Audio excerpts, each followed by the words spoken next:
Hi everyone, it's time for the weekly video. My eye contact will be more off than usual because we're going handheld at the moment. Last week I put up the video and I think it was Gordy who asked if I could check out the wall behind me, which is difficult when I've only got the basic sort of phone holder and little light there. I don't have the equipment to do things properly, can't edit because I'm pretty useless, can't do too much. So I thought I would come to this corner anyway and show a few things. But before I do that, you know, you do videos sometimes and you remember things once you've stopped recording that you wanted to mention. Just like when you have a conversation in real life and go away and have that extra thing you wanted to add. Or someone insults you and you have the perfect comeback, but it's 24 hours later. When I said, you know, please think of the children, I was on about movies that younger viewers might watch and might enjoy and might have slight genre elements. Two, I highly recommend, if you have a younger viewer who can handle subtitles, if they don't mind reading while they watch the movie. I know it can be difficult, but I highly recommend both of the Zip and Zap movies that I've seen. Zip and Zap and the Marble Gang and Zip and Zap and the Captain's Island. I believe they're both Spanish. And honestly, it's kind of like if any Spanish director was given the reins of the Goonies. It's definitely in that young, great, exciting adventure vibe, and they're both really good. And you will sometimes find them tucked away on Netflix. So do have a look around the streaming services you have. And if you are also a young at heart adult, then do check them out. They're very good. Also, although I've never seen it on any of the streaming services, a few years ago at the Edinburgh Film Festival, I did see a French version of The Canterville Ghost that was simply superb. Again, I think that would work as a family viewing. It makes the main spirit female rather than male. There are some tweaks to the story. It's not absolutely, you know, beat for beat rendition of the Tale As You Know, but it is the Tale As You Know, and it's wonderful, and I wish that more people would see it. So anyway, let's back into this corner a bit and see what we can do with my skills and lack of equipment. So I've got my little movie bookshelf here. The DVD Delirium books are pretty much essential if you are a cult film lover and you wanted to browse some stuff, particularly obviously when they were becoming available in different territories on DVD. There are probably titles there now that have superb 4K releases and limited editions, but they're there. The Highlander and the Tremors book, both have been highly recommended. I haven't got around to reading them yet. This is stuff that I've yet to read, including Yuletide Terror, Sacred Terror, Are You in the House Alone? Again, highly recommended. Lost Girls. I've got 2 volumes of the Scarred for Life books, which are meant to be very good. I did remember when Arrow Video were doing these little books. I ended up picking up most of them. I don't know if there's any that I didn't pick up. So I do have more movie books elsewhere. I've shown some in previous videos. That's just a little selection that I keep here. And then as we go round, Michael's up there. I do quite like that one. I've kept him in the box. Odd Job is above the Bonds. I could always update the Bonds, but I really like the logo and the gun. So I've never done that yet, although I have them all on iTunes as well. The Blind Dead collection, I've still not watched past the first movie yet. So many movies, so little time.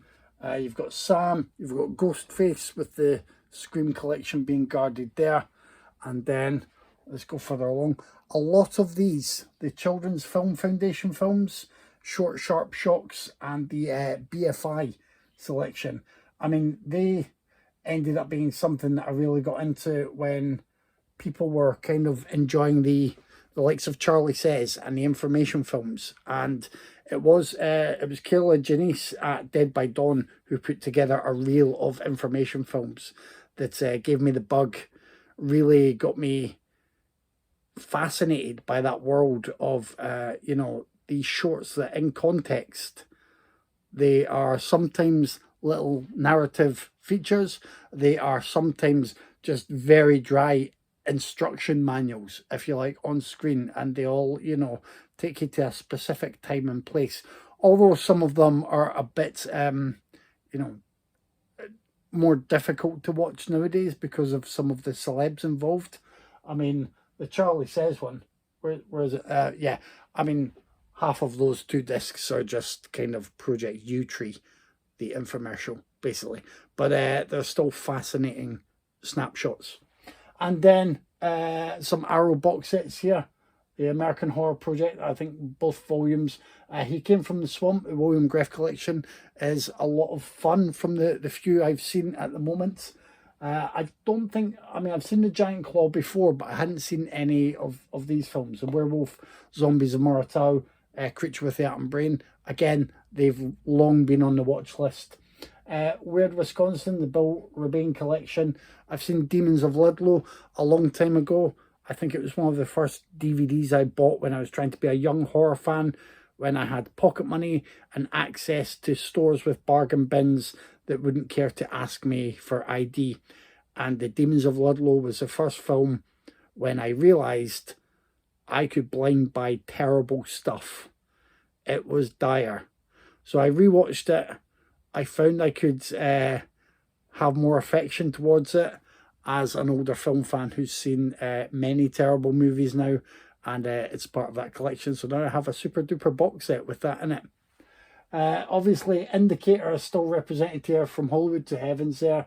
The Third Window Film stuff. A lot of Japanese movies are dotted about the cinema room that I've yet to make time for as well. And like, it's just that there are only so many hours in the day, and so many things I want to watch all the time, but I accumulate these little collections that mean I could one day give myself that, you know, retrospective film festival in the cinema room, just an audience of me, but I never get around to it. But when the day comes, I'm equipped, I'm ready, I'm done. So yeah, some more minifigures dotted about, and obviously the best Santa Gremlin. Few mini pops, and there's Yoda. Jodorowsky's there. The Woody Allen sets from Arrow.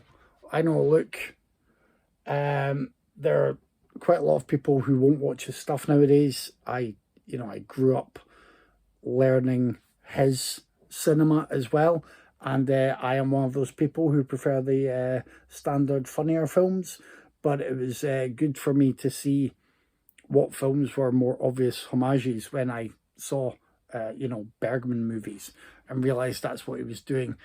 So there are films there that mean different things to me for how I reacted to them then, how I view them now, and I think they're often a huge collaboration of actors and technicians helping him get his vision on screen. I think, sorry to sidetrack, but we've all known about the situation with Woody Allen for a while that's, not pleasant for anyone to discuss, and I'm not getting involved in the details of it here and now. But I think it was kind of hypocritical when, within the last, I'm going to say 5 to 6 years, people would then start to say, oh, well, I worked with Woody Allen, but I wouldn't do that now. For fairly recent projects, where you're like, well, you knew the baggage that came with his name. I think it was just a thing that meant they had to look better in the framing of the Me Too movement and things that were going on. I think, obviously other people have different reasons, but I appreciate more people that have maybe never worked with them or worked with them and thought, yeah, I mean, there's lots of people that do a film. I did that work. The work is the work. Anyway, sorry about that. Major digression. Really nice Videodrome set, which has, if I remember rightly, I think it's got Stereo and Crimes of the Future on it. I've never watched those yet. Really nice upgrade sets. And that's it for the top selection. That is a book as well, The Magic Box, about TV. Obviously, I've not got around to that yet. When you come down a little bit here, This is my main TV selection, the Penny Dreadfuls, X-Files. I think I've mentioned these before. I have all of the music video selections that I wanted, including Hammer and Tongs, which is kind of fun, but not as nicely presented as the director series. But Hammer and Tongs did some great videos, including, I believe, Badly Drawn Boy, and I've got like Pumping on Your Stereo, the Supergrass video, where they're basically Muppety. A couple of Vampire Weekend tunes. The REM video for Imitation of Life, if you've never seen it, I advise you to check it out on YouTube or elsewhere. It's really wonderful. Yeah. Where's the other Fall Out Boy one? Not Fall Out Boy, Badly Drawn Boy. Spitting in the Wind, which is a favourite of mine. I like the song. I think the video with Joan Collins in it is absolutely wonderful. So I used a few of these on New Year's Eve when I was just killing time and putting some music on and visuals. I've yet to make my way through Tales from the Dark Side. I've yet to make my way through the Night Gallery sets. And I have very fond memories of being terrified by Night Gallery when I was allowed to watch it late at night. I was a big Twilight Zone fan. The Twilight Zones are obviously tucked behind there. Huge Twilight Zone fan. I was familiar with Rod Serling. Night Gallery had the, no pun intended, the framing device of walking through an empty art gallery at night and picking the paintings. And it's it may not have the strength in terms of the content that, say, the Twilight Zone does, but it certainly has the creepy factor and is well worth your time. So that'll do for now, because my arm isn't a very good rig and I don't want to make a big mistake that will then not be edited by me, because I can't do that. I would have to start over. Once again, thanks to all the newcomers as well, and those who've stuck by us over the, I think it's a couple of years now, 2 or 3 years maybe. Thank you. And maybe next time we'll look at some more of the shelves, and I'll try and maybe hold the phone in a better way so you can give me hints and tips on that. Until then, see you next week. Bye.